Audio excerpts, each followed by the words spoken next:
So once again, we find ourselves in this position where the leader of the opposition, Pierre, is trying to do more for Canadians than what Justin Trudeau ever has. Pierre's trying to put forward a motion and trying to sway public opinion, especially by putting pressure, social pressure, on all of the premiers across Canada to cut the GST on new home sales, which would make homes a little bit more affordable for Canadians. And Justin Trudeau's response is absolutely nothing.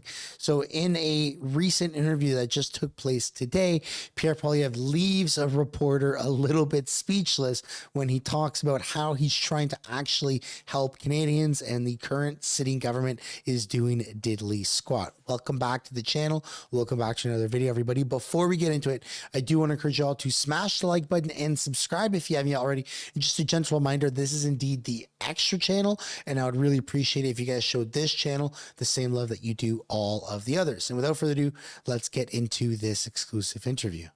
Conservative leader Pierre Poilievre has written to the province's premiers asking them to eliminate sales taxes on new homes sold for under $1 million. The letter follows Poilievre's pledge last week that if he becomes prime minister, he'll axe a federal sales tax on new homes sold for under $1 million. The Conservatives estimate that this would reduce the cost of an $800,000 home by $40,000 and would spur construction of another 30,000 homes per year. And for more on this, we are joined live by federal Conservative leader Pierre Poilievre. Good afternoon. And let's start with this, just going along with this letter. What is the pledge? How is this going to help those families that you say need help? Well, we need to axe the tax on new homes to bring down the price. After 9 years of Trudeau and the NDP Liberals, housing costs have doubled. They've risen more in Canada than in any other G7 country. Vancouver is now the third and Toronto the 10th most overpriced housing market in the world, worse than Manhattan, London, England, and countless other places with more money and people and far less land. Doesn't make sense. The leading cause of higher home prices is government bureaucracy and taxes. A third of the cost is direct taxes alone. So I'm saying let's axe the taxes on homes. I'll get rid of the GST, the federal sales tax. That will lower prices by as much as 50 grand. And then I'm calling on the premiers to do the same at a provincial level. If that happened in Ontario, it would lower home prices by $106,000 or about $5,000 in lower annual mortgage payments. It would also stimulate 60 or 70,000 additional home building units every year that would further increase prices, increase affordability and decrease prices. So this is a common sense plan to axe the tax and build the homes. Okay, and along with that, you estimate that there will be $2.1 billion of revenue for government. How do you get to that number? How do you equate that when you're cutting tax? So to be clear, I'll give you the math. Over 4 years, I expect getting rid of the federal GST would mean the federal government would lose about $16 billion in revenue.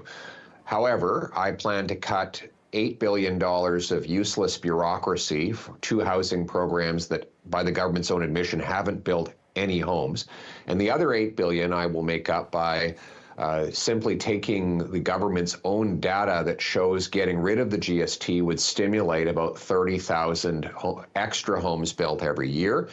And the business and workers that build those homes obviously contribute through their income tax. They would contribute an extra $2.1 billion a year, not because of higher taxes, but because there'd be more jobs and more income for those businesses and workers.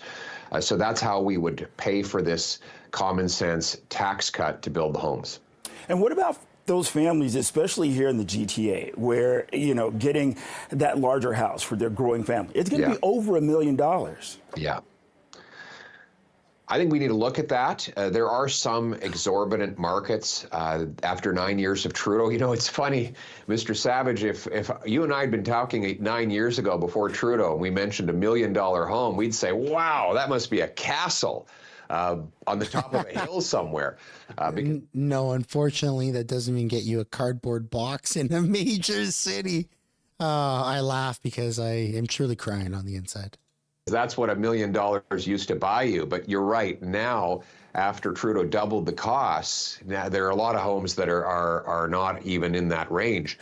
So what I'm saying is, for starter homes, it should be completely tax-free. But down the road, we might have to look at how we deal with exorbitant markets like Toronto, Kitchener-Waterloo, Vancouver, etc., that have burst over the $1 million mark for an average home, unbelievably, after 9 years of Trudeau.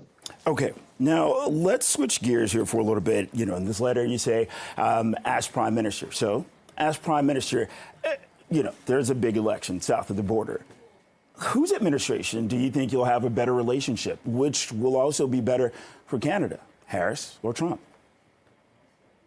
Well, I think the question we have for Canadians is which would be the better administration for our own country, Poilievre or Trudeau? And obviously the answer is Poilievre.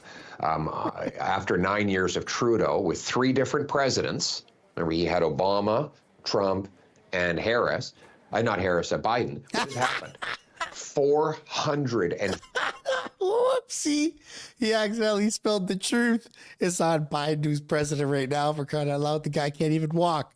All right. This is a crazy, crazy question that has never really been answered by Pierre. And I don't fully blame him, but let's be honest, right? If you're talking about a Harris administration dealing with Pierre, I mean, then Pierre has to deal with the wokeism, getting rid of the wokeism here in Canada, and then the extreme wokeism that's going to take place in America. Harris is like a female version of Justin Trudeau. Spews nonsense, gaslights, just absolute hysteria and horrible, horrible, horrible policies. So it'll be horrible to deal with when Pierre is Prime Minister. Now, on the other side of it, you have Donald Trump, a strong leader. I feel like, I don't know if Pierre is fully ready to go toe-to-toe with Donald. Not toe-to-toe in the sense of being enemies, because of course we're not enemies, but I mean, America is going to make life a little bit more expensive for Canadians, because America is super, super pro-America.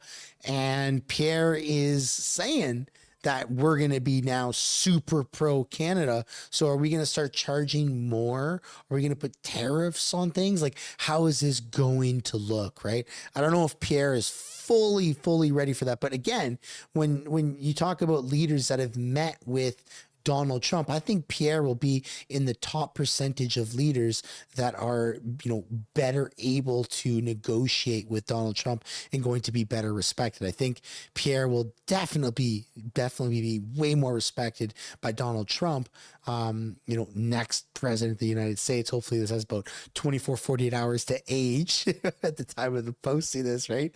We're going to find out the results pretty soon, versus how Trudeau was viewed by Donald Trump. $50 billion of our investment money has poured out of Canada into the United States. We used to get more U.S. investment from them than they got from us, and now that is reversed. $500 billion of our investment dollars building mines, pipelines, businesses that pay American workers. I want our money back. So my number one priority, whether it's Harris or Trump, is one, to drive a hard bargain with Washington on softwood lumber and on Buy America to get fair and equal access for our construction, lumber, cement, steel, aluminum businesses, so that we can get the jobs and the money back. Second, I'm going to cut the taxes and the red tape so that we bring businesses, paychecks, and jobs back to Canada. Right now, Canadian workers make $20,000 less than their American counterparts. They get 55 cents of investment for every investment dollar an American worker gets.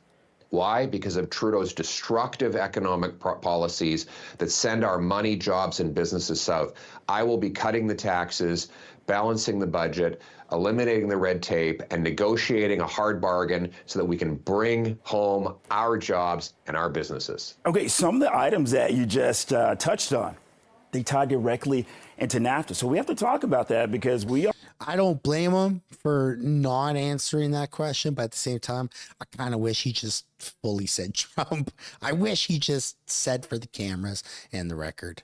all saw what happened with Canada with NAFTA under Trump. Yeah, it was a disaster. Trump steamrolled over Trudeau, and Trudeau backed down. I mean, I was so embarrassed when Trump said that Trudeau gave generously in those negotiations. Why would he give generously? Why would he sign a deal that keeps in place Buy America, that discriminates against our cement, concrete, steel, aluminum, and other construction workers? Why would he sign a deal that allows America to keep in place and now double the tariffs on softwood lumber? Harper got us exemptions from both Buy America and softwood lumber in a matter of days. And Trudeau's had 9 years and 3 presidents, and we're getting hit harder than ever. I will drive a hard bargain, standing up for our workers, our jobs, and our business. I'll bring it home for this country. Okay, we have to wrap. Last thoughts, final few seconds. Look, I consider myself very blessed, as I'm sure you do, to be a Canadian. The country made us a promise. You work hard, you get good food, a nice home, on a safe street. That promise is broken after 9 years of Trudeau. But we've got a common sense plan to bring it back by axing taxes, building homes, fixing the budget, stopping the crime. We're going to make this a country where anyone from anywhere can do anything. Boundless possibility. Let's bring it home. All right. And be respected by America, or by the world superpower, by Donald Trump. Anyways, that's the end of the interview. Throughout the interview, I shared my opinion, and now I would like to know yours. Let me know down below in the comments what you guys think about any of the topics that were brought up, but specifically Pierre Poilievre and how he views the American elections. On your way out, if you haven't yet already, I'd like to encourage you guys to smash the like button and subscribe, and I'll see you in the next one.